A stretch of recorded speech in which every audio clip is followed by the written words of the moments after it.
And check out the view from the CTV Skywatch camera looking out to the west-northwest there, out towards Picture Butte, way in the distance there. A little bit cloudy right now. We've got 7 degrees as our current temperature. We did get to 8 degrees. That was our high. We achieved that at 3 p.m. and our low was -3, and we hung in there for a while, but we hit that at midnight. Winds are out of the west at 17 kilometers per hour, and you can still see some really nice temperatures here in the southernmost regions of the province, a little cooler to the north. And we will be seeing a bit of a change as we get further into the weekend as far as temperatures go. Not a big, we're not going into the deep freeze or anything, but we will see a little bit of a temperature hit.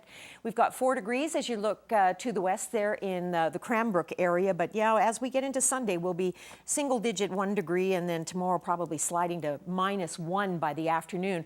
Watching this system here is causing snow in Prince George, and then they've a rain-snow combination in closer to the elbow of Alberta and along the Continental Divide. That's not the one we're worried about. We're worried about one coming up out of the Idaho area.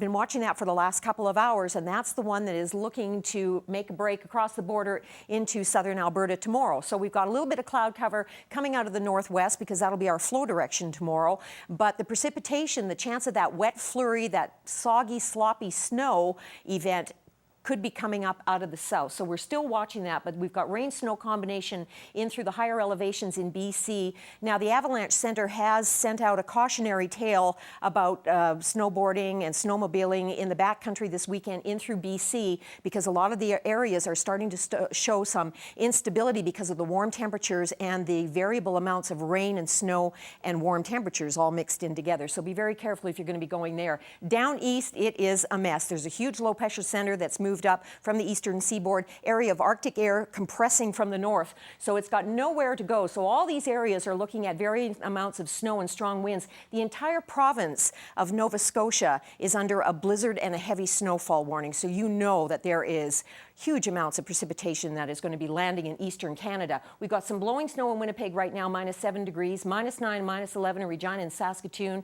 2 degrees in Edmonton right now, 3 degrees in Kelowna. Sun and cloud mix on the coast in Vancouver. They managed to see a fair amount of sunshine in Whitehorse, and right now it is snowing in Yellowknife and expecting to continue to do that for the next 18 hours or so as the system is moving across the Northwest Territories and into Nunavut. East Kootenay, you're looking at partly cloudy skies tonight, down to -6. Tomorrow, a sun and cloud mix, 0 for a high. You have a chance of seeing some afternoon flurry activity as well.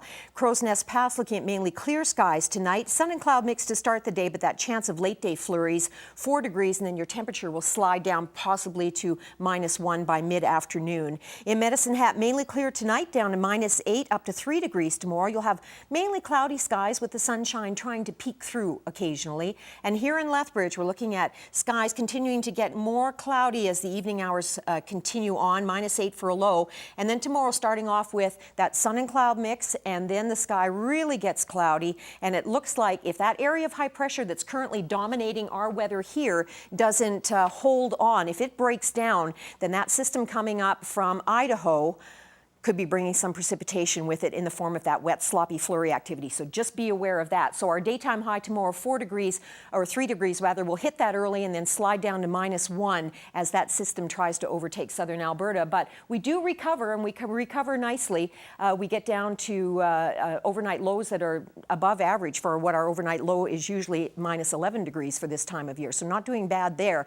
But you can't see Thursday on this graph. And Thursday, it's cloudy with flurries in -2. So the other shoe is going to drop after we get into Thursday, but we could have a mini shoe dropping tomorrow with some precipitation coming out of the south.